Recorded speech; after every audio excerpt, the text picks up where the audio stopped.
بسم الله الرحمن الرحيم. أعوذ بالله من شرور أنفسنا ومن سيئات أعمالنا من يهده الله فلا مضل له ومن يضلل فلا هادي له وأشهد أن لا إله إلا الله وحده لا شريك له وأشهد أن محمدا عبده ورسوله وصفيه من خلقه وخليله أدى الأمانة وبلغ الرسالة وجاهد في الله حق جهاده حتى أتاه اليقين فاللهم صل وسلم وزد وبارك على نبينا محمد وعلى آله وصحبه أجمعين. أما بعد فإن أصدق الحديث كتاب الله وخير الهدي هدي محمد صلى الله عليه وسلم وشر الأمور محدثاتها وكل محدثة بدعة وكل محدثة بدعة وكل بدعة ضلالة. أيها الإخوة الكرام, donc ce cours, Inch'Allah, a pour objectif de parachever ce que nous avions commencé au sujet de ce que nous avions commencé au sujet de la différence entre le asl, entre le fondement et de la foi, walazim, al-iman et les implications de l'iman. Donc au dernier cours, nous avions cité les paroles de Cheikh l'Islam Ibn Taymiyyah rahimahullah ta'ala sur ce sujet. Donc avant de commencer, Inch'Allah, je vais poser un certain nombre de questions pour voir si tout le monde a compris. طيب. Donc la première question, ما هو أصل الإيمان? Qu'est-ce que la base de la foi? Le fondement de l'iman. Qu'est-ce que le fondement de l'iman? Qu'est-ce que le fondement de l'iman? Et la question qui suit et qui l'accompagne, qui est qu'est-ce que lazimul iman? Qu'est-ce que l'implication de l'iman? Quel est le asl de la foi et quel est le lazim de la foi?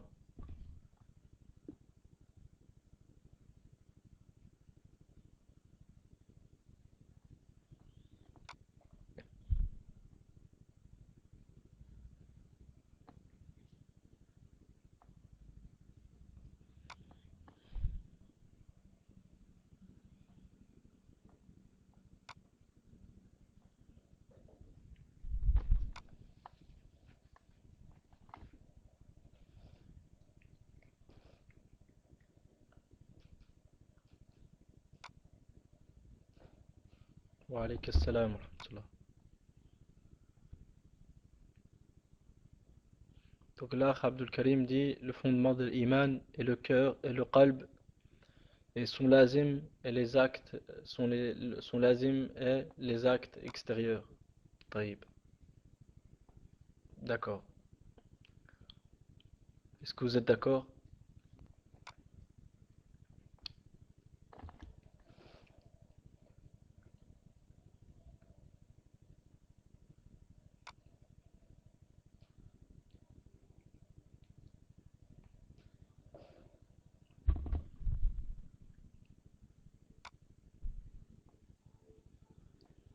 طيب. Pour ceux qui ne sont pas d'accord, si ça veut exposer pourquoi ils ne sont pas d'accord. Et si ça peut aller ça veut dire s'il est possible d'aller un peu plus vite, barakallahu fikum, pour qu'on puisse avancer, Inch'Allah.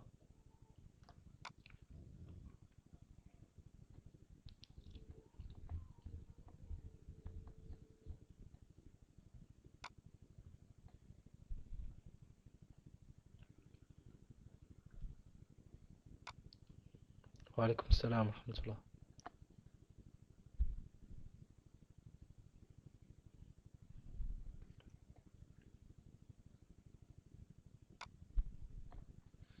L'art palestinien dit le fondement de l'iman, c'est la connaissance d'Allah et de son messager, etc. Je ne me souviens plus exactement. En fait, ce dont tu as parlé, tu as cité une partie de Aslul Iman qui est Qawlul Iman, Qawlul Qalb, afwan, Qawlul Qalb, la parole du cœur, wa hiya i'tiqadatul qalb. La parole du cœur, ce sont les convictions du cœur. La parole du cœur désigne les convictions du cœur. Les convictions du cœur sont la science, Al-ma'rifa, la connaissance, et al-yaqin, la certitude. La connaissance et la certitude. D'accord. Mais est-ce que dans le cœur, il y a simplement des convictions ou y a-t-il autre chose que les convictions? L'Akh Hamza dit la parole et les actes du cœur. Taïb, jazakallahu khairan. Donc le cœur ne contient pas que des convictions, il contient aussi des actes. Il contient aussi des actes. Et aussi bien les paroles, la parole du cœur que les actes du cœur sont une condition, sont un fondement sont un fondement de la foi. C'est-à-dire la connaissance d'Allah Ta'ala. La connaissance que le seul qui mérite d'être adoré, c'est Allah Tabaraka wa Ta'ala. La connaissance du prophète sallallahu alayhi wa sallam. La connaissance que le prophète est le message d'Allah sallallahu alayhi wa sallam. La certitude de tout ça. Et l'amour d'Allah Tabaraka wa Ta'ala. L'amour du prophète sallallahu alayhi wa sallam. L'amour de la religion d'Allah. La soumission à Allah Tabaraka wa Ta'ala. Et la soumission à sa religion et le suivi intérieur du prophète sallallahu alayhi wa sallam. C'est-à-dire l'amour intérieur envers le prophète sallallahu alayhi wa sallam. Tout ça, c'est des conditions de la validité de la foi. Donc ça, c'est l'origine, c'est dans le cœur, ça, c'est le fondement. Sans ça, personne ne peut être musulman. Ce fondement-là, il a une implication, un lazim. Cette implication-là se représente où? Dans les actes des membres du corps. D'accord. Les actes des membres du corps, ce qu'on appelle la pratique, al-a'mal ou zahira, ça c'est un lazim, c'est une implication de la foi intérieure. Quelqu'un avait posé une question la dernière fois, et qui est une question qui est, comment dire, c'est une question qui est bien réfléchie, et que chacun d'entre nous se doit de se poser. Et c'est le but justement de ces cours, c'est de comprendre. Pourquoi faisons-nous la différence entre la base de la foi et entre l'implication de la foi? Et c'est pour ça que je vais vous poser un certain nombre de questions dans l'espoir qu'on comprenne bien. Al-mahabba, ou hubbullahi azza wa jal. L'amour d'Allah, est-ce que c'est un fondement de la foi ou est-ce que c'est une implication de la foi? L'amour d'Allah, est-ce un fondement, est-ce un asl ou est-ce que c'est une implication? J'aimerais que tout le monde participe, Inch'Allah, barakallahu fikum, c'est-à-dire j'attends la réponse de tout le monde et après on continue, mais ce serait bien que ça aille vite. Celui qui ne sait pas, qu'il écrive un 2. Enfin,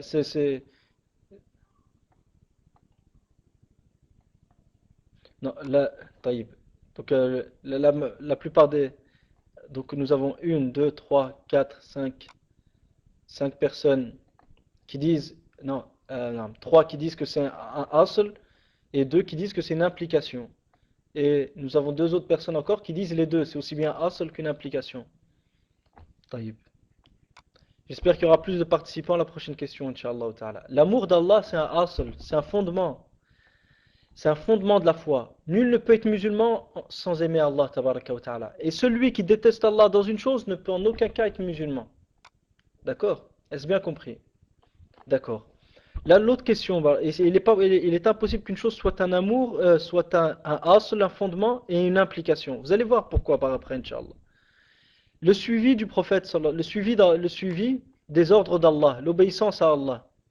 Est-ce que c'est un asl, c'est un fondement de la foi, ou est-ce que c'est une implication de la foi?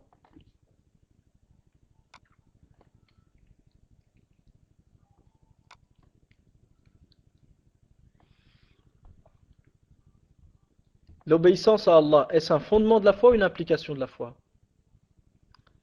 Certains disent asl, un fondement, d'autres disent une application. C'est barakallahu fikum, c'est une application de la foi. Et revoyez, s'il vous plaît, barakallahu fikum, les paroles de Cheikh l'Islam Ibn Taymiyyah qu'on avait citées dans le cours précédent. Les paroles de Cheikh l'Islam Ibn Taymiyyah qu'on avait citées précédemment, où il disait que les actes apparents étaient c'est la foi qui est dans le cœur. D'accord.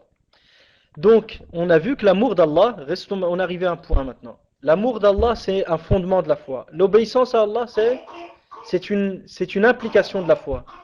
D'accord. Quelqu'un qui désobéit, quelqu'un qui désobéit à Allah Ta'ala dans le siyam. Laissons le siyam.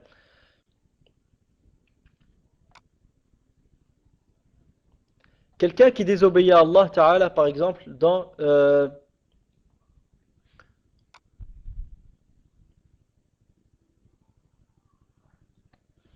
le vol, par exemple.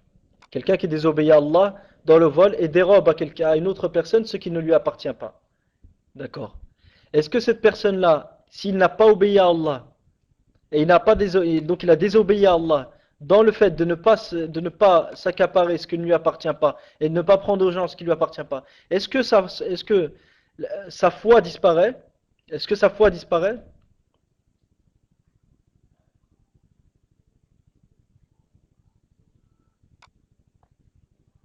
Est-ce que sa foi, elle disparaît?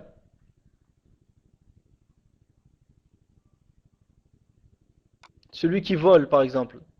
Celui qui vole. Est-ce que il devient mécréant pour ça? Est-ce il perd son islam?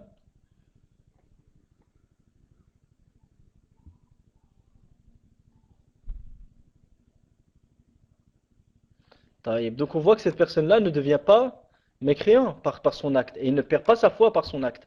Bien que l'obéissance à Allah dans le fait de ne pas voler est une implication de l'amour qui est présent dans le cœur. D'accord. Maintenant, quelqu'un qui déteste Allah qui déteste Allah dans une chose qu'Allah il a légiféré. Par exemple, Allah il a demandé de porter le hijab, lui il déteste Allah dans cette chose-là. Mais d'une manière générale, il aime Allah. Qu'Allah nous préserve. Est-ce que cette personne-là est musulman?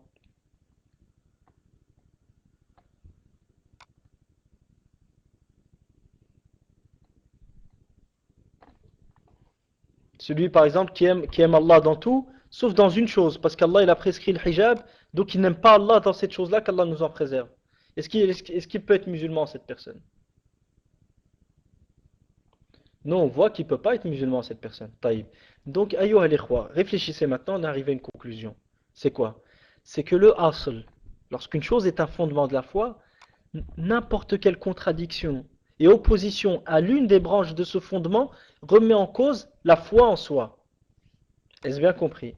Lorsqu'une chose est un fondement de la foi, lorsqu'une chose est un fondement de la foi, n'importe quelle opposition, quelle qu'elle soit partielle ou générale, elle remet en cause la foi dans sa totalité. Mais lorsqu'une chose est une implication de la foi, comme pour l'obéissance, l'opposition partielle, c'est-à-dire s'opposer à certaines choses de cette implication, ne remet pas en cause la foi. Est-ce que c'est bien compris? Est-ce que c'est bien compris, ayyuha al-ikhwa? Est-ce que c'est bien compris? Je vais répéter, Inch'Allah, je vais donner un autre exemple. Le prophète sallallahu alayhi wa sallam dit dans le hadith al-sahih, Al-imanu bid'un wa sab'una shu'bah.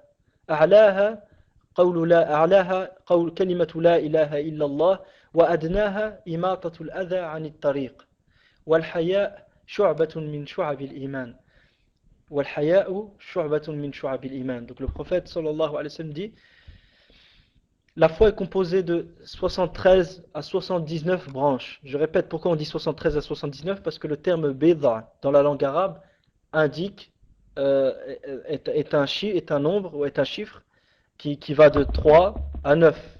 Donc étant donné que le prophète a dit bid'a et 70, donc c'est soit 73, soit 74, soit 75, soit 76, soit 77, soit 78 et à la fin 79.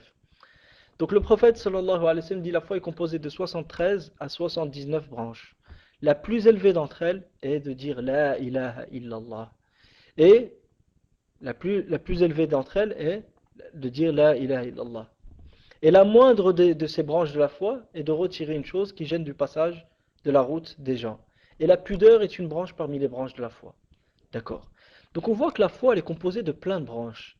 Mais parmi ces branches-là, vous êtes bien d'accord avec moi, ayyuha al-ikhwa, que certaines branches sont un fondement de la foi. Et que d'autres sont une implication de la foi et qui ne sont pas tous au même degré. La ilaha illallah, c'est un fondement de la foi. Retirer quelque chose qui gêne du passage des gens, c'est une implication de la foi. Mais c'est une implication qui n'est même pas obligatoire, c'est une implication qui est recommandée.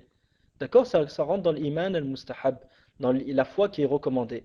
La salat, c'est une implication de la foi. Mais est-ce que c'est une implication qui est une condition de la foi, ou est-ce que c'est une implication qui est simplement recommandée, ou est-ce qu'elle est obligatoire et celui qui l'abandonne n'est pas celui qui l'abandonne est toujours musulman, là, il y a une divergence entre les savants sur quoi? Pour savoir est-ce que la prière, celui qui l'abandonne, est-ce qu'il est mécréant ou non. Mais ils sont tous d'accord pour dire que iqamat as-salah min al-iman il-wajib, que l'accomplissement de la prière fait partie de la foi qui est obligatoire. D'accord. Maintenant, est-ce que l'accomplissement de la prière est une condition de la foi ou pas? À ce moment-là, ils ont divergé. Certains, ils ont dit oui, c'est une condition de la validité de la foi. D'autres, ils ont dit non, ce n'est pas une condition de la validité de la foi. Mais quoi qu'il en soit, ils sont tous d'accord sur une chose, c'est quoi? C'est que la prière n'est pas au même niveau que le témoignage de foi. Car le témoignage de foi et l'adoration d'Allah et l'abandon du shirk sont une, euh, sont une condition de la validité de la foi. Et sans aucune divergence. Taïb, on continue, Inch'Allah. S'il vous plaît, j'aimerais que vous restiez attentifs aux questions afin qu'on puisse avancer. Le fait le fait de désobéir à Allah dans une chose bien donnée, comme le vol par exemple, ou quelqu'un vis-à-vis dans sa désobéissance parentale, on voit que celui qui désobéit à Allah dans ces choses-là n'a pas forcément remis en cause sa foi. Et sa foi, son iman, est toujours valable. D'accord. Mais nous avons vu une chose, c'est quoi? C'est qu'à partir du moment où on détermine qu'un point donné fait partie du fondement de la foi, bah forcément, celui qui s'oppose à la moindre chose dans ce point-là, sa foi est annulée. Donc on voit qu'il y a une différence, entre la base de la foi, aslul iman, entre la wazim al-iman, entre les implications de la foi. Est-ce bien compris ce point-là? Parce que ce que je souhaite derrière ça, c'est d'arriver à une autre chose, qui est la différence entre aslul din et le lazim du din. Le frère pose une question, celui qui ne suit pas le prophète sallallahu alayhi wa sallam fait-il partie du asl ou du lazim? Le suivi du prophète sallallahu alayhi wa sallam en apparence, dans la pratique, c'est un lazim du suivi, c'est un lazim de la foi, et c'est un lazim du suivi de la soumission intérieure à Allah tabaraka wa ta'ala. Donc, celui qui ne suit jamais le prophète sallallahu alayhi wa sallam, qui n'obéit jamais à Allah ta'ala, celui-ci, il ne peut pas être croyant, sa foi est annulée. Pourquoi? Parce qu'il n'a pas réalisé la base même du lazim. Le asl du lazim, qui est le suivi du prophète sallallahu alayhi wa sallam, ou l'obéissance d'Allah. Celui qui ne réalise pas la base de l'obéissance d'Allah, c'est-à-dire qu'il n'accomplit aucun acte d'obéissance à Allah, celui-ci, il a annulé sa foi. Mais celui qui obéit à Allah dans certaines choses, et désobéit à Allah dans d'autres, tant qu'il n'y a pas de texte qui prouve que ce dans quoi il a désobéi est du kufr, est un acte qui fait sortir de l'islam, dans ce cas-là, il n'aura pas remis en cause sa foi. Donc l'opposition, je répète, l'opposition partielle, c'est-à-dire en partie à l'implication de la foi, ne remet pas en cause la validité, c'est-à-dire la sihha, la validité de la foi. Mais l'opposition totale à l'implication de la foi remet en cause la foi dans sa totalité. Et de même que l'opposition du fond de la base même de l'implication de la foi remet en cause la foi. Je vais donner des exemples concrets. Quelqu'un qui n'obéit jamais à Allah et son prophète sallallahu alayhi wa sallam, et qui dit la ilaha illallah mais ne fait aucun acte de bienfaisance dans sa vie, cette personne-là ne peut pas être musulman. Il ne peut pas être musulman et sa foi n'est pas valide. Pour quelle raison? Car il n'a pas réalisé l'implication même il n'a pas réalisé et il s'est opposé à la totalité de l'implication de la foi qui est dans le cœur. L'implication de la foi qui est dans le cœur, quelle est-elle? C'est la pratique externe. Or, à partir du moment où la personne en apparence, elle n'obéit jamais à Allah et son prophète, sallallahu alayhi wa sallam, il est impossible qu'il croie en Allah et en son messager, sallallahu alayhi wa sallam, et qu'il aime Allah et son prophète, sallallahu alayhi wa sallam, intérieurement. Et on avait cité les paroles d'Ibn Taymiyyah. La différence, ayyuha al-ikhwa, entre la parole que nous sommes en train de dire et la parole de Murji'atul Fuqaha, qu'est-ce que c'est? C'est que Murji'atul Fuqaha, il disait l'a'mal laysat min al-iman, wa innama hiya lawazim min lawazim al-iman. Il disait les actes pratiques ne font pas partie de la foi. Ce n'est qu'une implication parmi les implications de la foi. Nous, on ne dit pas ça. On dit al-a'malu min al-iman, walakin laysat min aslihi wa innama hiya lawazim lawazimun lahu. Donc les actes ne sont pas un fondement font partie de la foi, mais ils ne sont pas des fondements de la foi. Ils sont une implication parmi les implications de la foi. Dès lors qu'une personne abandonne tous les actes, à ce moment-là, il est mécréant. Mais celui qui abandonne une partie des actes et en fait d'autres, tant que la partie qu'il a abandonnée, il n'y a pas un texte qui vient montrer que celui qui abandonne telle et telle chose, il est mécréant, comme pour la salat, selon l'avis le plus apparent, wallahu ta'ala a'la wa a'lam. Donc dans ce cas-là, on ne peut pas dire que, tant qu'il n'y a pas ça, on ne peut pas dire qu'il n'a pas réalisé la foi. Est-ce bien compris, ayyuha al-ikhwa, inch'Allah?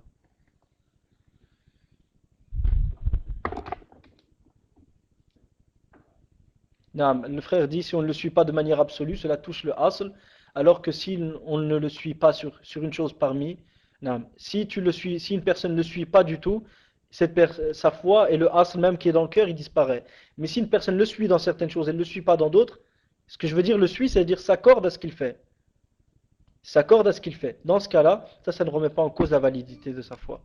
Wallahu ta'ala ala wa alam, on continue, Inch'Allah. Est-ce bien compris jusque-là, yo al-ikhwa? Et j'aimerais que toute personne qui soit présente, c'est-à-dire montre qu'il a compris. S'il y a des gens qui n'ont pas compris, qu'ils le disent tout simplement, on n'a pas compris. Et il n'y a aucune honte à le dire. Mais pour mieux comprendre de toute manière ce cours-là, il faudrait revenir aux cours précédents qui ont traité de ce sujet.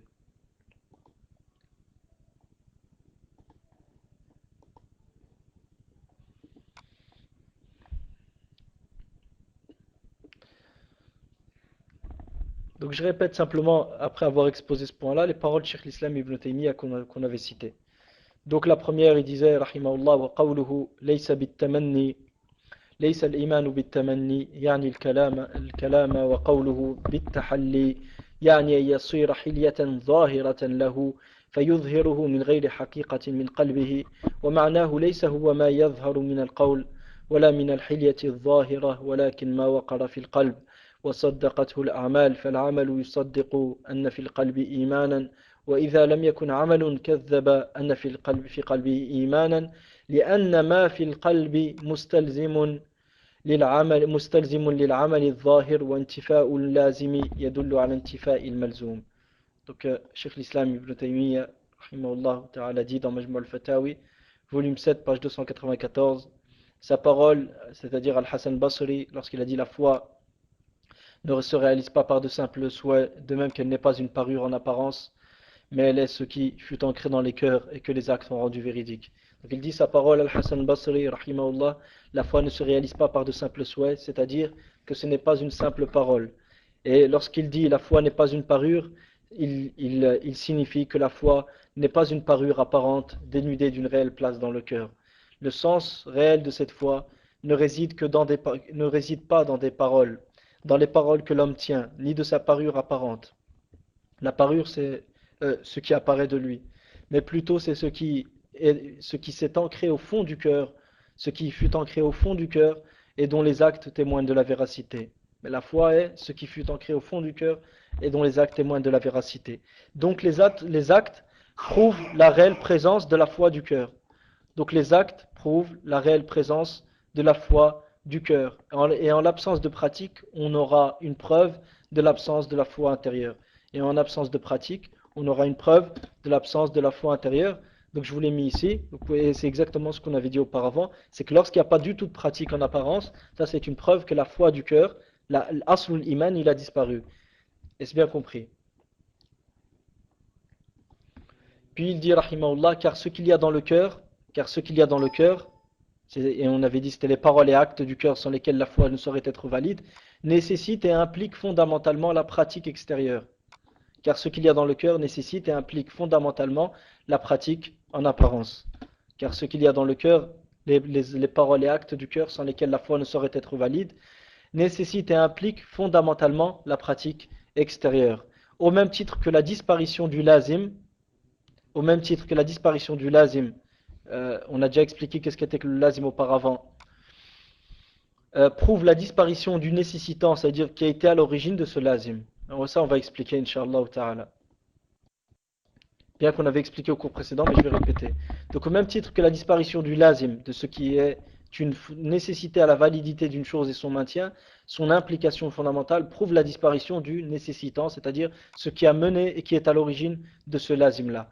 Donc étant donné que la foi qui est dans le cœur, c'est elle qui a provoqué les actes, qui a été à la source des actes d'obéissance en apparence, Lorsque tous ces actes disparaissent, forcément, la foi qui est dans le cœur, elle a disparu. Lorsque tous ces actes disparaissent, la foi, à la base, elle est dans le cœur. Puis découle de cette foi-là des actes en apparence. Lorsque tous ces actes viennent à disparaître, ça c'est une preuve claire que la foi qui est dans le cœur, elle a disparu. Parce que si la foi, elle était encore dans le cœur, bah à ce moment-là, ces actes-là auraient été au moins présents, même partiellement. Le fait qu'ils aient tous disparu, ça c'est une preuve catégorique et formelle que la foi qui est dans le cœur, elle a disparu. Est-ce que c'est bien compris, Ayyuha al-Ikhwa? Parce que je tiens à ce que vous compreniez bien ce sujet pour qu'on en arrive après à un autre sujet, Inch'Allah. Et ce sujet n'est qu'une introduction vers l'autre.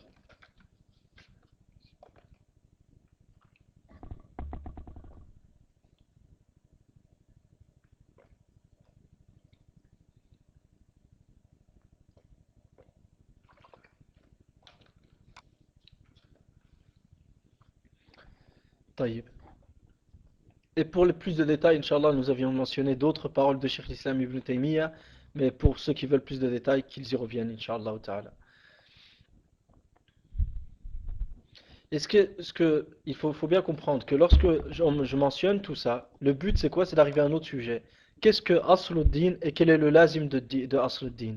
Parce que certaines personnes, ils ont un problème lorsqu'ils voient que lorsque, par exemple, Cheikh Mohammed ibn Abdel Wahhab, rahimahullah, inclut dans Asluddin ce qui réellement n'en fait pas partie. C'est-à-dire lorsqu'on vient, on leur dit ces choses-là ne font pas partie, ce ne sont pas des piliers de Asluddin. Certes, ils en font partie de Asluddin, mais ils ne sont pas des piliers, c'est des lawazim, c'est des implications. Mais ils ont été mentionnés, pourquoi? Parce que lorsque le fondement de la foi est réalisé, forcément ça va impliquer ces choses-là, mais ils ne font pas partie du fondement de la foi. Et la différence entre, au même titre qu'on a fait une différence entre Aslul Iman ou Lawazim al-Iman ou Lazimul Iman, il y a une différence entre Aslul Din ou Lazimul Din. Aslul Din ou Aslul Islam ou Lazimuhu. La différence, qu'est-ce que c'est? C'est que le Asl du Din, qui est l'adoration d'Allah et l'abandon du shirk, n'importe quelle contradiction et opposition à l'une des branches de ce Aslul Din remet en cause la présence du Din. Donc la personne n'est plus musulman. Mais l'opposition au lazim de Asl al-Din, l'opposition partielle, ne remet pas forcément en cause la présence du din. L'opposition partielle ne remet pas en cause forcément ne remet pas en cause forcément la présence du din. Tant que la personne reconnaît et adhère à l'implication de ce asl. Par exemple, à partir du moment où on sait que asl al-Din, qu'est-ce que c'est? C'est l'adoration d'Allah et l'abandon du shirk. On sait forcément que celui qui fait du shirk est un mushrik. Donc le asl, qu'est-ce que c'est? C'est l'adoration d'Allah et l'abandon du shirk. Le lazim, c'est que celui qui adore Allah est un muwahhid et celui qui abandonne le shirk est un mushrik. D'accord. Celui qui s'oppose à l'adoration d'Allah, il n'adore pas Allah, il s'élève, il fait preuve d'orgueil vis-à-vis d'Allah tabaraka wa ta'ala. Est-ce qu'il est musulman celui-ci? Celui qui s'enfle d'orgueil vis-à-vis d'Allah et n'adore jamais Allah, est-ce qu'il est musulman? Celui maintenant qui commet du shirk, qui adore autre qu'Allah, est-ce qu'il est musulman cette personne? Celui qui adore autre qu'Allah, est-ce qu'il est musulman cette personne?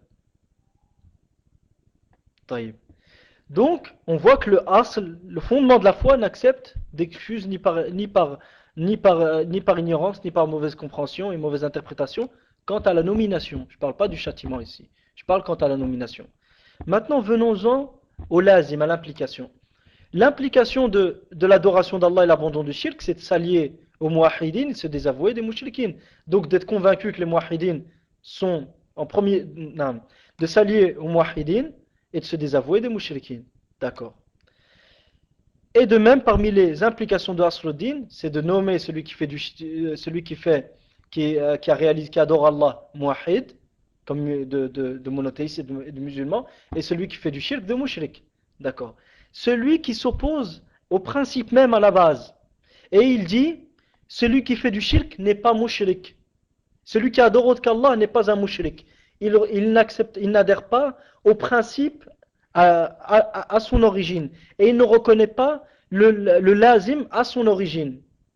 L'implication, il ne l'accepte pas à son origine. Et il n'y adhère pas à son origine. Donc il n'a pas réalisé la base même du lazim. Est-ce que celui-ci, il est musulman?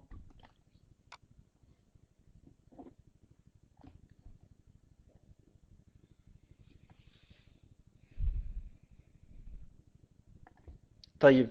Donc dans le même cas, celui qui ne reconnaît pas celui qui te dit, celui qui adore Allah seul et qui s'affilie à l'islam et celui qui adore Allah seul et qui réalise le tawhid n'est pas un musulman. Il ne reconnaît pas l'implication à son origine. Est-ce qu'il est musulman celui-ci? Celui qui ne reconnaît pas l'implication à son origine. Est-ce qu'il est musulman?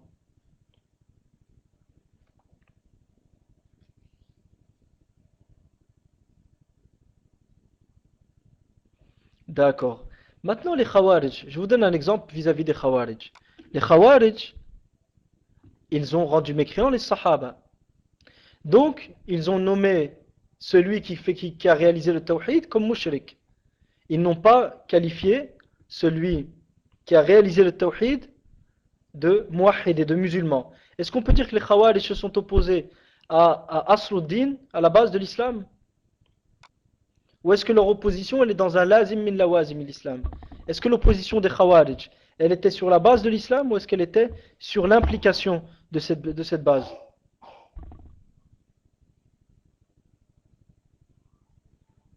Les Khawarij, est-ce que leur opposition elle était sur une base de l'islam ou sur une implication parmi les implications, sur l'implication de cette base-là? Le frère dit sur l'implication. Naam. Est-ce qu'ils ont maintenant remis en cause la base de l'implication qui est que celui qui réalise le tawhid, il est muwahhid et il est musulman, ou est-ce que ils ont mis des nouvelles conditions pour juger celui qui fait le tawhid de musulman? Est-ce qu'ils ont remis en cause le principe de base et l'implication de base, le lazim, à son origine, qui est que celui qui réalise le tawhid, c'est un muwahhid, ou est-ce que, au contraire, ils ont reconnu la base, qui est que celui qui réalise le tawhid, c'est un muwahhid, mais ils ont mis de nouvelles conditions pour être muwahhid, donc ils ont jugé les sahaba mécréants, parce qu'ils ont pensé que ce que les sahaba ont fait était un acte qui faisait sortir de l'islam. Est-ce que c'est le premier ou le deuxième? Voilà, des nouvelles conditions. Ils ont remis en cause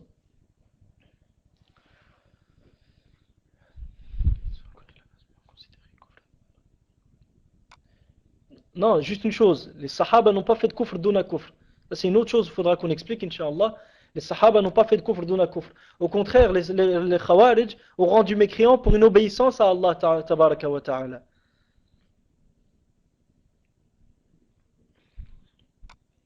Les sahaba n'ont pas fait de kufr duna kufr. Ça, on en reparlera, Inch'Allah, par après. Mais les sahaba n'ont pas fait de kufr duna kufr. Les khawarij ont rendu mécréants les sahaba pour une bonne action qu'ils ont fait. Pour une bonne action qu'ils ont fait. Et la parole d'Ibn Abbas, Laysa al-kufr alladhi tadhhabuna ilayhi, ce n'est pas la mécréance vers laquelle vous orientez.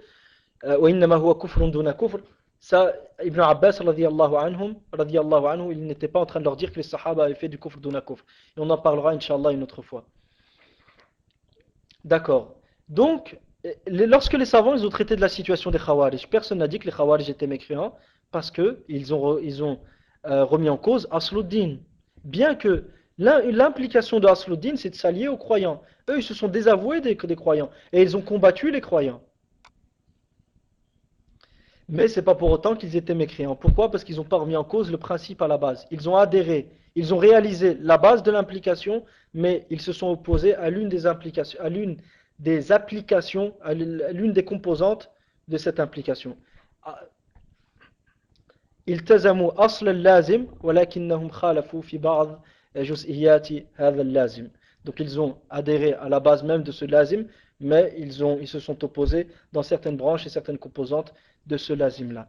Il est au même titre, par exemple, celui qui reconnaît que quiconque adore autre qu'Allah est un mushrik et n'est pas musulman, mais il a une shubha dans un cas donné. Il dit, par exemple, celui qui fait du shirk, ne sachant pas que c'est du shirk, et ne sachant pas que son acte est une adoration, que seul Allah mérite, et il l'avoue à autre qu'Allah, sans vouloir par là adorer autre qu'Allah. Pourquoi? Parce qu'il reconnaît que l'adoration n'appartient qu'à Allah. Et il l'avoue donc à autre qu'Allah par preuve de respect, par preuve de salutation. Mais il ne sait pas que ce qu'il fait est une adoration. Celui qui fait ça, c'est un mushrik. Je ne remets pas en cause le fait qu'il soit mushrik. Mais celui qui doute de son kufr, est-ce qu'il a remis en cause la base du lazim? Est-ce qu'il a remis en cause le lazim, l'implication de Asr-Din qui est de reconnaître, de faire le takfir et de considérer que celui qui fait pas, qui ne fait pas, celui qui fait du shirk ne peut pas être musulman? Est-ce qu'il a remis en cause ça? Ou est-ce qu'il s'est trompé dans l'une des composantes et l'une des branches de ce lazim, de cette implication, qui est le takfir de celui qui n'a pas réalisé le tawhid? Est-ce que celui qui c'est le premier ou le deuxième?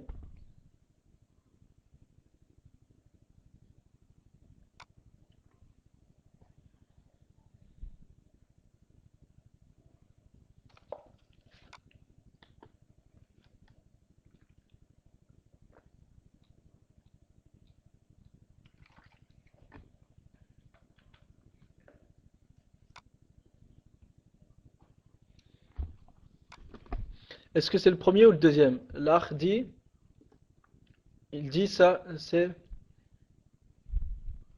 il a ignoré le asl.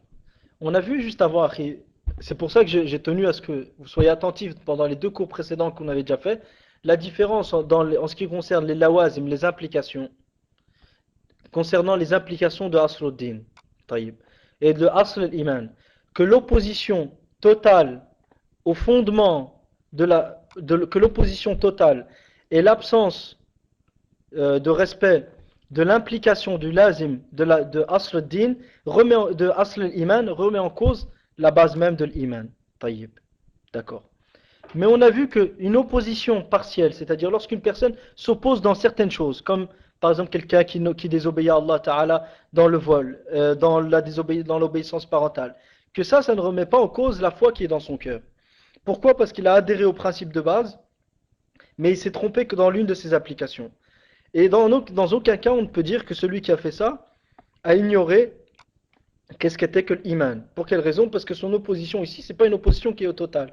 Et on n'a pas de preuve pour dire que cet acte-là, en apparence, est un acte qui est exclu de la sphère de l'islam. Donc au même titre que Asl Iman, que l'iman, nous avons ad-din. Asl din, certaines choses qui ont été mentionnées dans Asl din ne font pas partie.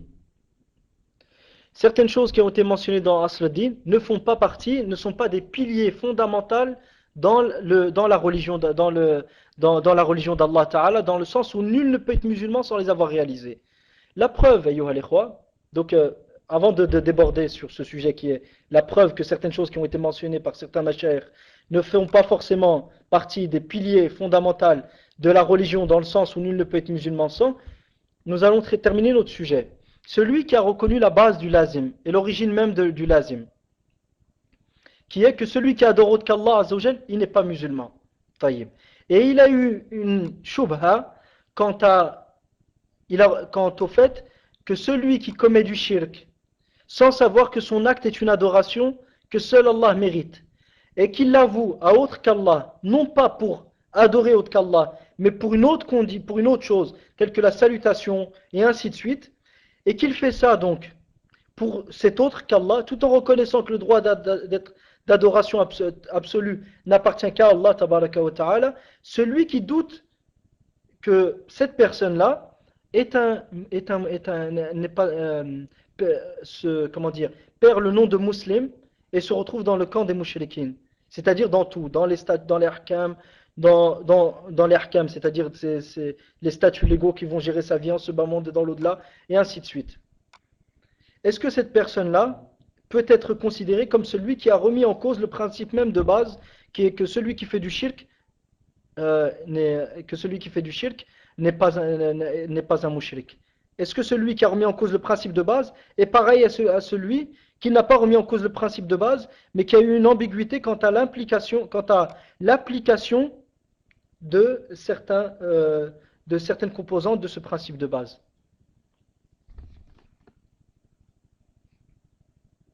Inch'Allah, j'aimerais juste que vous suiviez, barakallahu fikum. On a cité des choses qui étaient bien précises, donc s'il vous plaît, répondez aux questions en utilisant ce qu'on... C'est-à-dire au moins, donnez-vous la peine, barakallahu fikum, qu'Allah vous en récompense, de réfléchir sur ce qui a déjà été dit auparavant. Donc, dire il a ignoré ce qu'est le shirk, on a cité toute une introduction auparavant, subhanallah. Ce que je veux dire par là, c'est que au moins réfléchir à l'introduction qu'on a citée auparavant. Quelle est cette introduction-là? C'est lorsqu'on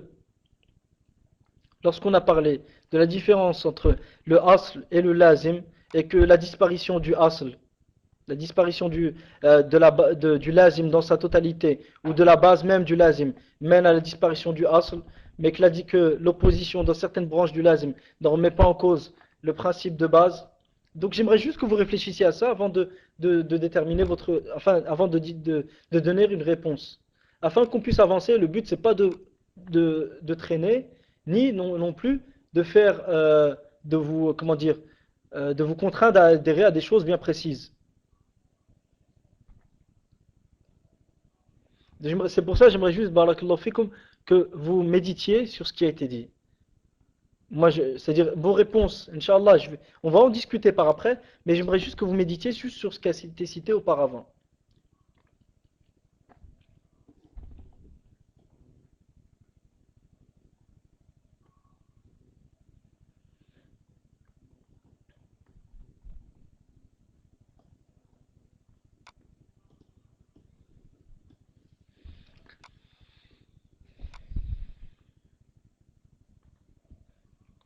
C'est pour ça ce que j'avais dit au départ, c'est que répondre aux ambiguïtés n'est pas quelque chose qui est simple. Donc c'est pour ça que pour le comprendre, on a déjà fait deux, trois cours avant. Donc si vous aurez- pour bien comprendre le cours d'aujourd'hui, il aurait fallu écouter les cours qui étaient déjà les deux cours précédents.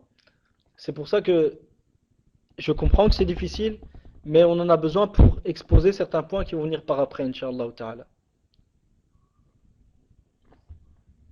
S'il ne kafare pas quelqu'un qui fait du shirk, c'est qu'il ignore le asl din déjà.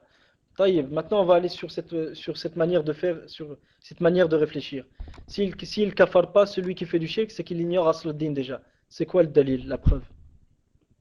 C'est-à-dire quelle est la preuve de cette affirmation? D'accord, un autre frère dit il ne sait pas différencier le kufr de la foi. C'est quoi le dalil, la preuve? Ça veut dire, vous savez, c'est des affirmations que vous apportez. La raison humaine n'a aucun, comment dire, euh, n'a aucun impact sur ces sujets-là, à moins qu'elle soit éclairée par la lumière de la révélation. Donc c'est quoi la preuve du Coran et de la Sunna?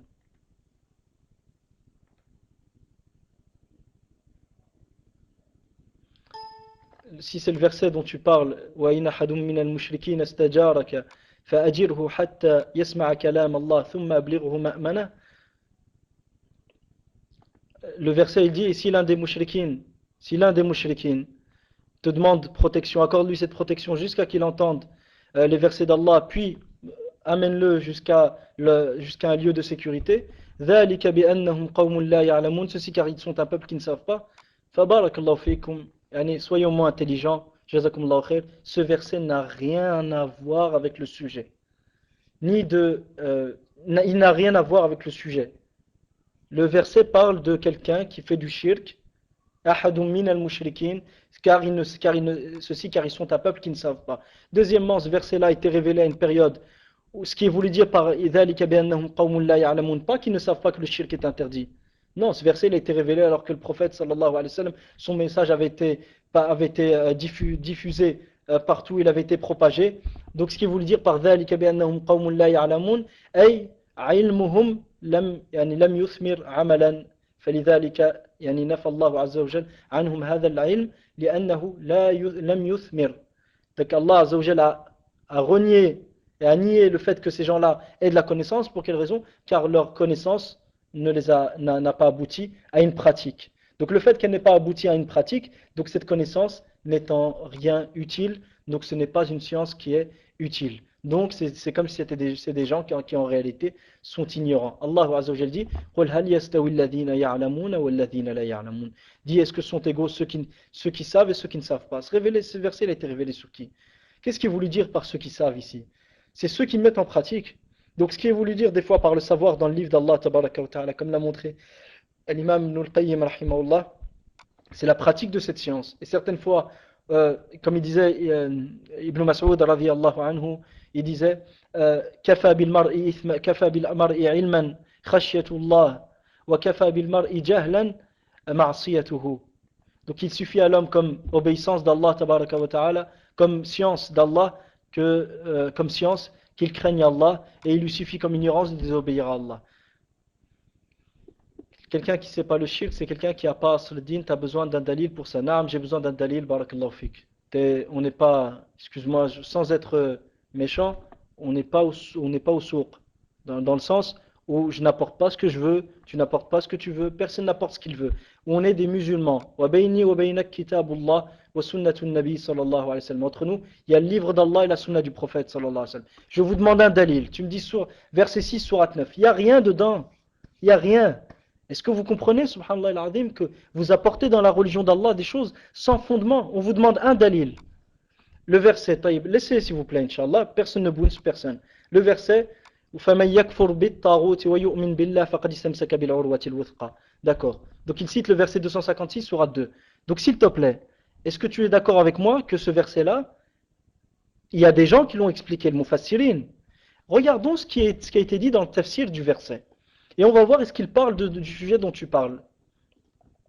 Regarde ce qu'il dit. L'imam Ibn Kathir, rahimahullah, il dit فَمَنْ يَكْفُرْ بِالطَّاغُوتِ وَيُؤْمِنْ بِاللَّهِ فَقَدْ اسْتَمْسَكَ بِالْعُرْوَةِ الْوُثْقَى لَا انْفِصَامَ لَهَا وَاللَّهُ سَمِيعٌ عَلِيمٌ أي من خلع الأنداد والأوثان وما يدعو إليه الشيطان من عبادة كل ما يعبد من دون الله ووحد الله فعبده وحده.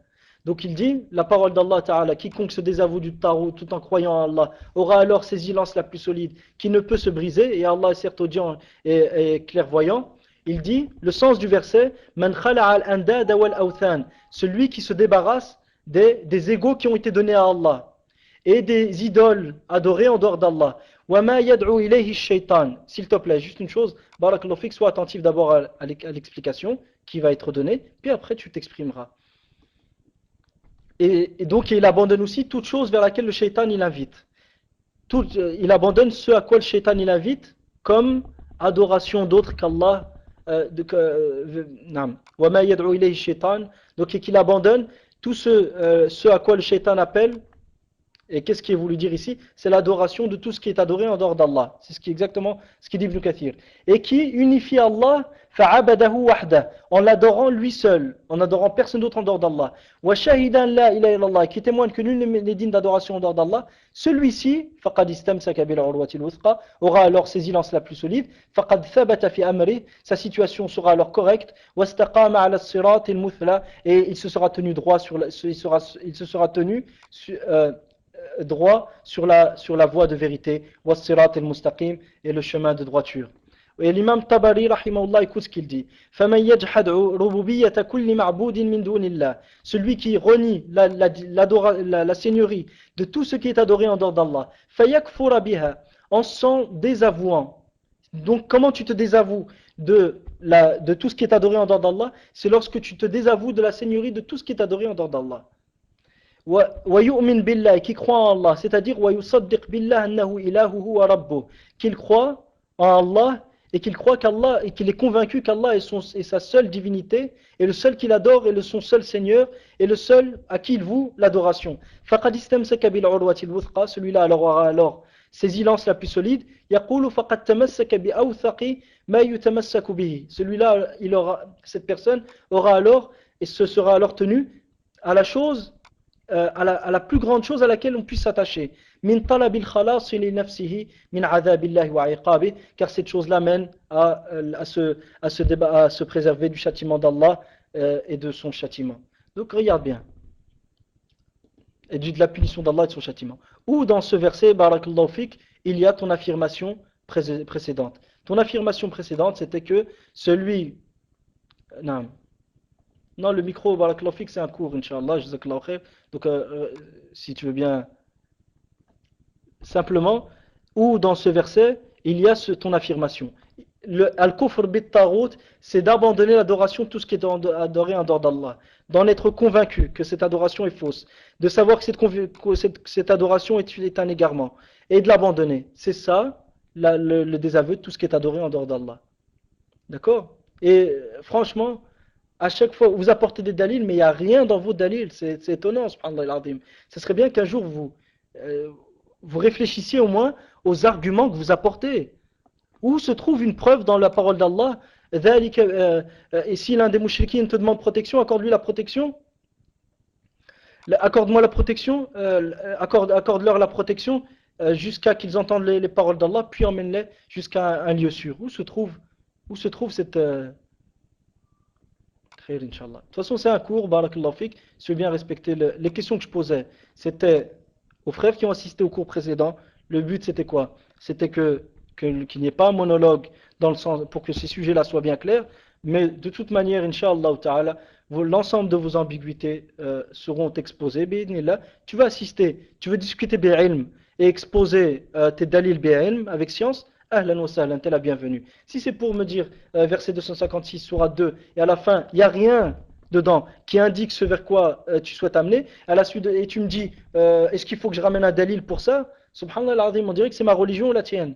C'est la religion d'Allah, tabaraka wa ta'ala. Naam, tu dois ramener des dalils pour affirmer des choses.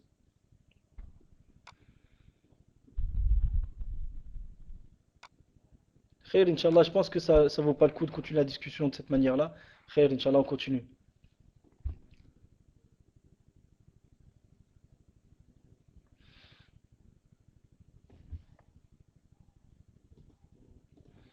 Donc, de toute manière, on allait y arriver à ça. On a parlé de la différence entre le fondement, le asl, entre le asl et entre le lazim, l'implication de cette foi-là.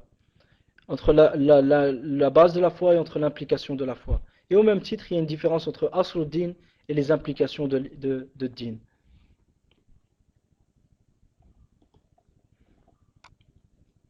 Et c'est pour ça, Inch'Allah ta'ala, qu'on va citer qu'est-ce que asl din. Asl din, ayyuha al-ikhwa, a été mentionné dans plusieurs versets du Coran. A été mentionné dans plusieurs versets du Coran, et entre autres, la parole d'Allah, tabaraka wa ta'ala, فَمَنْ يَكْفُرْ بِالطَّاغُوتِ وَيُؤْمِنْ بِاللَّهِ فَقَدْ اسْتَمْسَكَ بِالْعُرْوَةِ الْوُثْقَى لَا انْفِصَامَ لَهَا. Donc quiconque désavoue le Tarout tout en croyant en Allah aura alors saisi l'anse la plus solide qui ne peut se briser. وقد فسرها العلماء بأنها عبادة الله وحده لا شريك له والكفر بكل معبود سواه وكلامهم في ذلك كثير. Donc les Ahl al-Ilm, les gens de science, ont exposé que ce verset et que cette base de l'islam est l'adoration d'Allah seul et unique et le désaveu de tout ce qui est adoré en dehors d'Allah. Et leurs paroles et leurs avis sur ce sujet sont très nombreuses, mais on va se contenter des paroles de certains d'entre eux, tels que l'imam Ibn Kathir, rahimahullah ta'ala.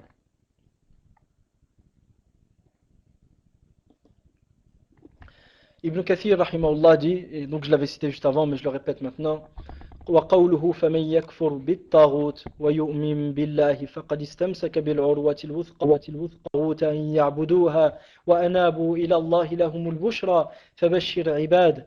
Et ceux qui s'éloignèrent du tarout, ceux qui s'éloignèrent de l'adoration du tarout, وأنابوا إلى الله, ils sont revenus vers Allah, c'est-à-dire vers l'adoration d'Allah, ceux-là auront la bonne nouvelle. Annonce donc la bonne nouvelle à mes serviteurs.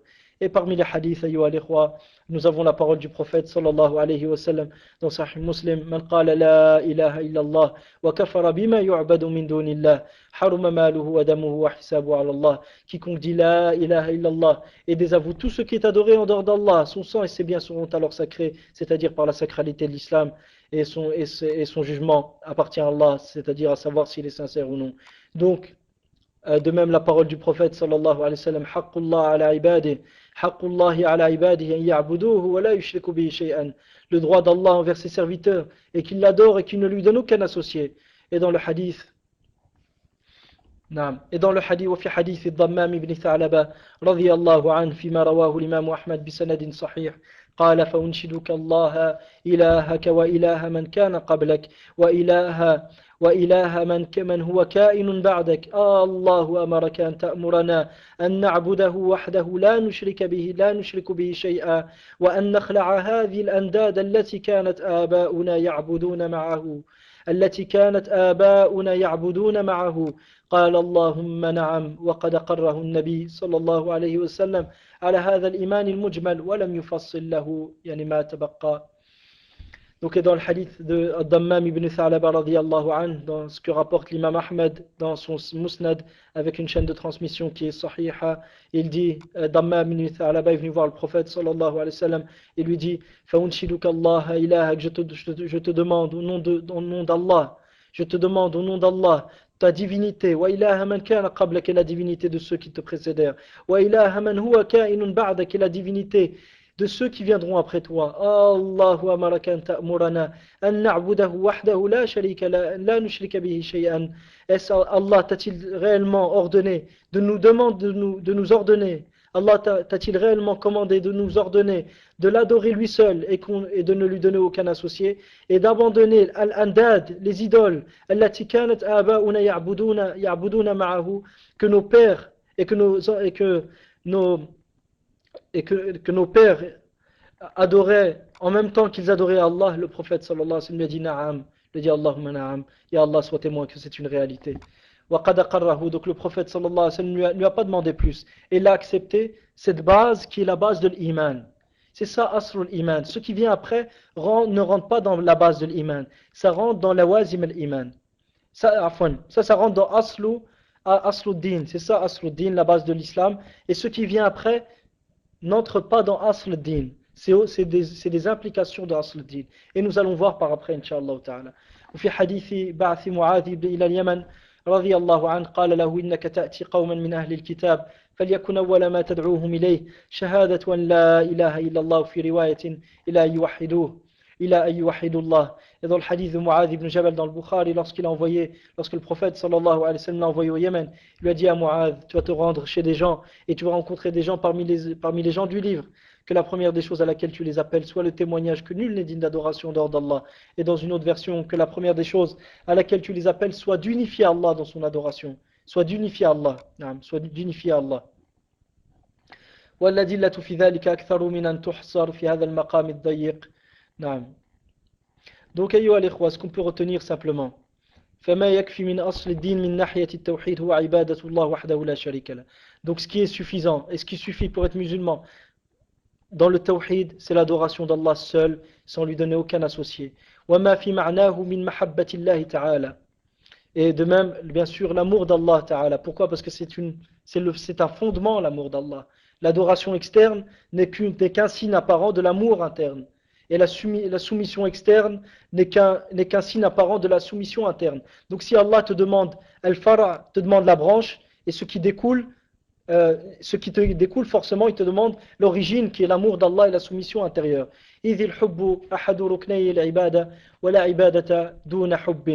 Car l'amour est l'un des piliers de l'adoration et il n'y a pas d'adoration sans amour. De même Allah il te demande lui vouer un culte exclusif.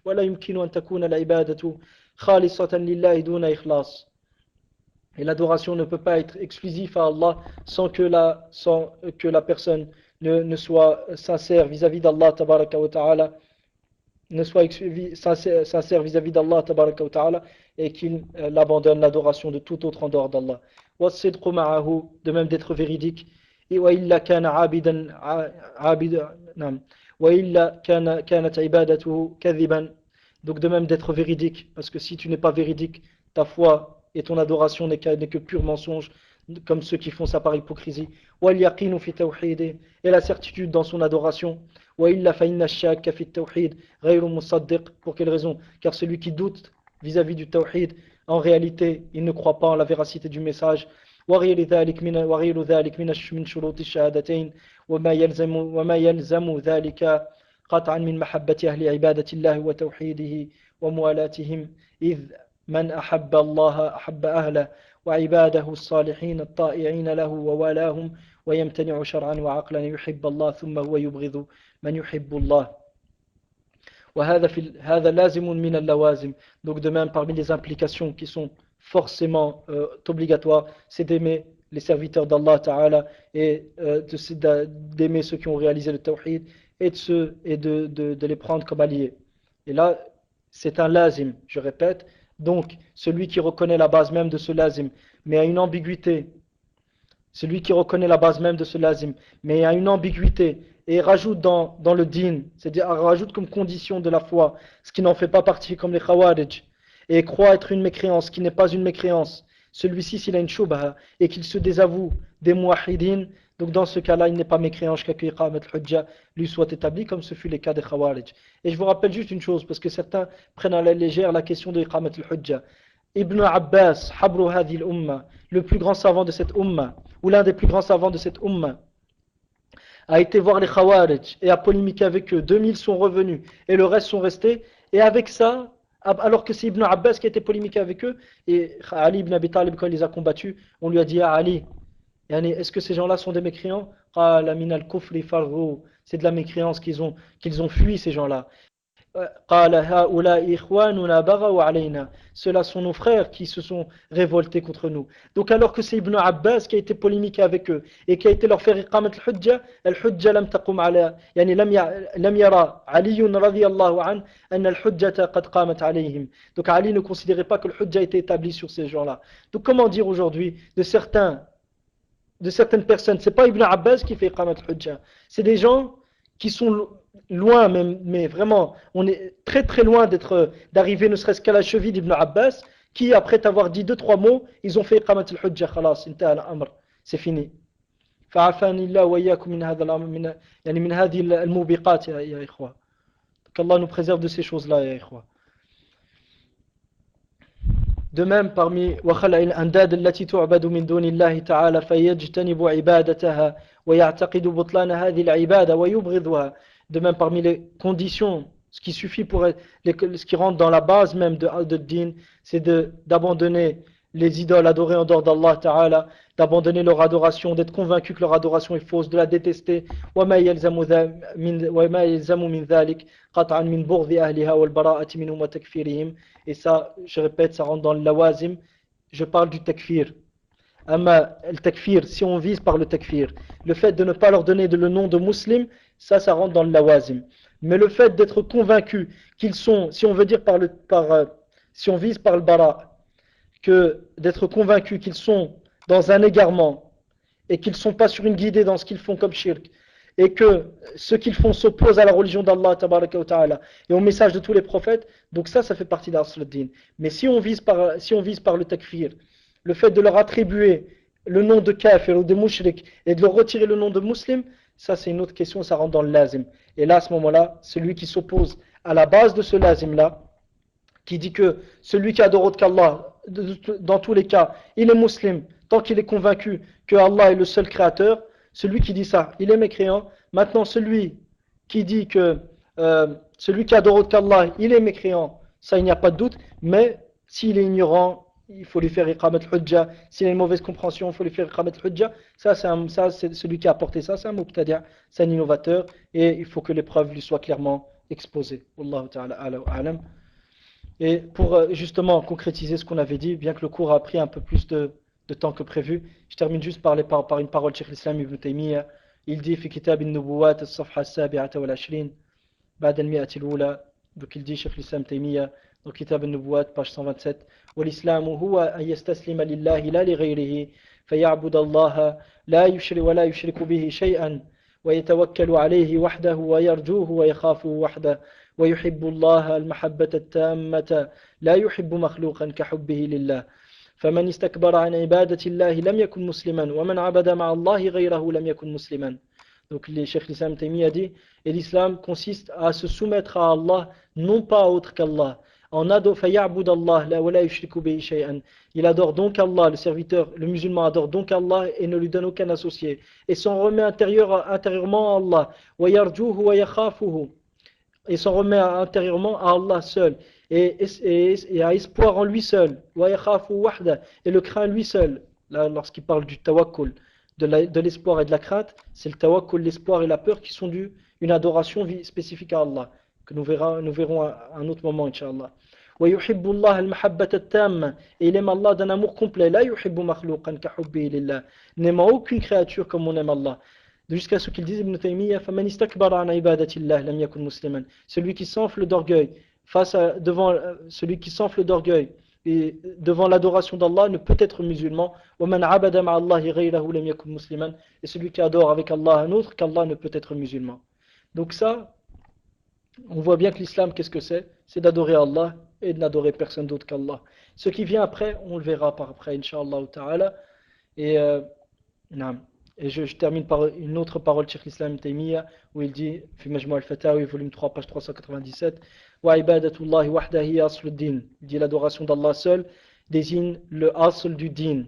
L'adoration d'Allah seul désigne le asl du din. L'adoration d'Allah seul est le fondement de la religion. وهو التوحيد الذي بعث الله به الرسل. Cette base de la religion et cette adoration d'Allah seul est le tawhid avec lequel Allah envoya les messagers, وأنزل به الكتب, et par lequel il révéla les livres et pour lequel il révéla les livres. فقال تعالى, Allah Ta'ala dit, واسأل من أرسلنا من قبلك من رسلنا أجعلنا من دون الرحمن آلهة يعبدون. Et questionne ceux qui étaient avant toi parmi nos messagers. Avons-nous établi en dehors du Rahman, du tout miséricordieux, des divinités se devant d'être adorées? Et il dit aussi, rahimahullah, dans Majmu' al-Fatawi, volume 15, page 438, وأصل الدين هو عبادة الله الذي أصله الحب والإنابة والإعراض عما سواه. Il dit, le asl du din, le fondement du din, est l'adoration d'Allah, dont le fondement, la base, c'est-à-dire la base de l'adoration, c'est l'amour, l'inaba, le retour sans cesse vers Allah, wal-i'radu amma siwah, et de se détourner de tout ce qui est adoré en dehors d'Allah, et de se détourner de tout ce qui est en dehors d'Allah, c'est-à-dire de se détourner de tout ce qui est adoré en dehors d'Allah. Wa huwa al-fitratu allati fatara 'alayha an-nas. Et cette base est la fitra, et la prédisposition naturelle sur laquelle Allah a créé les créatures. Cette base est la prédisposition naturelle sur laquelle Allah a créé les créatures. Et une dernière parole de Cheikh l'Islam Ibn Taymiyyah dans Majmu' al-Fatawi, volume 10, page 15, il dit وَلِهَذَا كَانَ رَأْسُ الْإِسْلَامِ شَهَادَةُ أَنْ لَا إِلَهَ إِلَّا اللَّهِ. Il dit c'est pourquoi la base de l'islam, le principe fondamental de l'islam est le témoignage que nul n'est digne d'adoration en dehors d'Allah. وَهِيَ مُتَضَمِّنَةٌ عِبَادَةُ اللَّهِ وَحْدَهُ. Et cette base comprend et comporte l'adoration d'Allah seul, وَتَرْكَ عِبَادَةِ مَا سِوَاهُ, et l'abandon de toute autre adoration, de l'adoration de tout autre en dehors d'Allah. Je répète, et ce fondement de l'islam comporte l'adoration d'Allah seul et l'abandon de l'adoration de tout autre en dehors de lui. وَهُوَ الْإِسْلَامُ الْعَامُ الَّذِي لَا يَقْبَلُ اللَّهُ مِنَ الْأَوَّلِينَ وَالْآخِرِينَ دِينًا سِوَاهُ. Et ce qui a précédé est l'islam général sur lequel les premiers et les derniers s'accordèrent, et Allah n'acceptera aucune religion, que ce soit des premiers ou des derniers, en dehors de cette religion-là, qui est l'islam général sur laquelle s'accordèrent tous les messagers. Donc je répète, il dit وَلِهَذَا كَانَ رَأْسُ الْإِسْلَامِ. Et c'est pour cela que la base, le fondement, le principe fondamental de l'islam est le témoignage que nul n'est digne d'adoration en dehors d'Allah. وَهِيَ مُتَضَمِّنَةٌ. Et ce témoignage comporte et comprend l'adoration d'Allah seul, وَتَرْكَ عِبَادَةِ مَا سِوَاهُ, et l'abandon de l'adoration de tout autre en dehors d'Allah. وَهُوَ الْإِسْلَامِ. Et cette adoration d'Allah seul, et l'abandon de l'adoration tout autre en dehors d'Allah, وَهُوَ الْإِسْلَامُ الْعَامُ. C'est l'islam général, sur lequel tous les messagers, tous les prophètes s'accordèrent. Ici je fais une parenthèse, lorsque le prophète sallallahu alayhi wa sallam dit dans le Musnad de l'imam Ahmed, نَحْنُ مَعْشَرُ الْأَنْبِيَا دِينُنَا وَاحِدٌ. Nous autres prophètes, notre religion est une. C'est ça. La religion commune à tous les prophètes, c'est celle-ci. Il dit وَهُوَ الْإِسْلَامُ الْعَامُ. C'est l'islam général. الَّذِي لَا يَقْبَلُ اللَّهُ مِنَ الْأَوَّلِينَ وَالْآخِرِينَ دِينًا سِوَاهُ. Allah n'acceptera ni des premiers ni des derniers de religion en dehors de cette religion-là. كما قال تعالى ومن يبتغي غير الإسلام دينا فلن يقبل منه وهو في الآخرة من الخاسرين. Allah Ta'ala dit, comme Allah Ta'ala dit, et celui qui recherche celui qui recherche autre que l'islam comme religion, فَلَنْ يُقْبَلَ مِنْهُ, ça ne sera pas accepté de lui, et il sera dans l'au-delà parmi les perdants. وقال تعالى شهد الله أنه لا إله إلا هو والملائكة وأولو العلم قائما بالقسط لا إله إلا هو العزيز الحكيم إن الدين عند الله الإسلام. Donc Allah témoigne que nul n'est digne d'adoration en dehors de lui, qu'il n'y a de véritable divinité que lui, wal malaika, ainsi que les anges et les gens doués d'intelligence, les gens qui ont et ceux qui ont reçu le savoir et les savants, qa'iman bil qist, Afin de ça, je ne sais pas le traduire. Nul n'est digne d'adoration en dehors de lui. Al-Aziz al-Hakim, le puissant, le sage. Inna ad-dina inda Allah l'islam. Certes, la religion auprès d'Allah n'est que l'islam. وهذا الذي ذكرناه. Donc Ibn Taymiyyah continue et dit وهذا الذي ذكرناه مما يبين أن أصل الدين. Et ce que nous avons cité précédemment expose et montre et met la lumière sur le fait que أصل الدين, la base de la religion et le fondement de la religion في الحقيقة هو الأمور الباطنة من العلوم والأعمال. Que le fondement de la religion est en réalité, qu'est-ce que le fondement de la religion en réalité? هو الأمور الباطنة, c'est les choses qui sont intérieures, les sciences et les actions, les actes du cœur, c'est ça Asluddin à la base. وأن الأعمال الظاهرة لا تنفع بدونها, et que les actes en apparence ne peuvent être utiles sans cette base qui est dans le cœur, qui est al-ulum wal-a'mal, ce qu'on avait parlé tout à l'heure, al-qawlul qalb wa amalul qalb, les paroles du cœur et les actes du cœur. كما قال النبي صلى الله عليه وسلم في الحديث الذي رواه أحمد في مسنده الإسلام علانية والإيمان في القلب. Donc comme le prophète sallallahu alayhi wa sallam le dit dans le hadith rapporté par l'imam Ahmad dans son musnad, l'islam est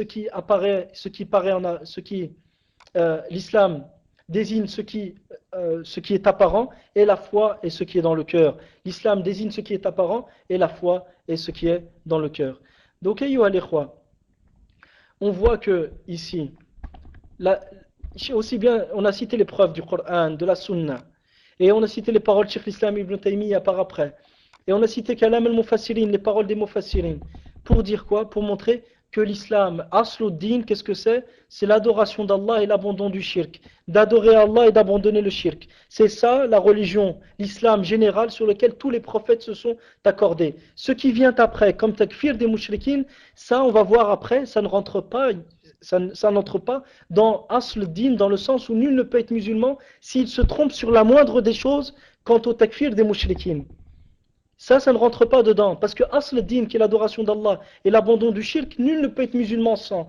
Mais le takfir des mushrikin, dans certains cas, le takfir de ceux qui font du shirk, dans certains cas, on peut être excusé. Donc, ce qui prouve que le takfir des mushrikin ne rentre pas dans Asl din. Je ne dis pas que c'est ça la preuve que ça ne rentre pas dans Asl din. La preuve que ça ne rentre pas dans Asl din, dans le sens où ce n'est pas un rukn, ce n'est pas un pilier de Asl din, mais c'est un lazim min lawazim Asl din. C'est une implication parmi les implications d'Asl din. C'est ce que nous avons cité auparavant. Les versets du Coran qui ne mentionnent pas ça. Les hadiths du prophète sallallahu alayhi wa sallam qui ne mentionnent pas ça. Quant à ceux qui ont dit ça, même si c'est des ulama, leur parole est à prendre ou à laisser.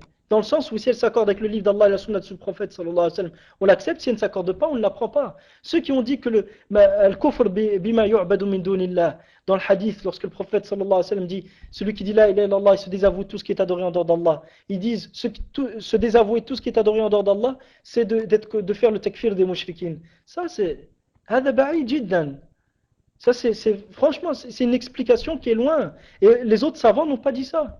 Cheikh Abdullah Baboutain n'a pas expliqué le kufr bima yu'badu min dunillah par le fait de faire le takfir des mushrikin. Il a dit non, le kufr bima yu'badu min dunillah an ta'taqid anna ibadata ghayrillah anna ibadata ghayrillah dalal wa khata wa batila, que tu sois convaincu que c'est une erreur l'adoration d'autre qu'Allah, et que c'est un égarement, que ce n'est pas une guidée. Donc, ayyuha al-ikhwa, Inch'Allah, ici se termine le cours, et la prochaine fois, j'espère, Inch'Allah, pouvoir continuer dans l'exposé de ces points-là. Je sais que c'est pas évident, mais simplement réécoutez les cours, regardez les versets qu'on a cités, regardez les hadiths qu'on a mentionnés, regardez les tafsirs d'Ahl al-Ilm qu'on a mentionnés, regardez les paroles de Cheikh Islam Taymiyyah.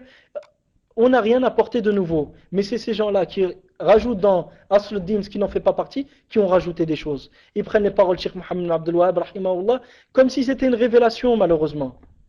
Alors que Cheikh Mohammed, rahimahullah, premièrement, je ne dis pas qu'ils disent ce qu'ils disent, première chose. Deuxièmement, il faut bien comprendre que l'âme on ne prend pas comme argument les paroles des gens de science. On ne les prend pas comme argument. On doit chercher des arguments pour affirmer la validité ou non des paroles des gens de science. Pas en faire une référence dans la religion d'Allah tabaraka wa ta'ala. Et quand tu leur demandes un dalil, ils te ramènent des dalils qui sont lointains, qui n'ont rien à voir avec le sujet. Comme la parole d'Allah tabaraka wa ta'ala.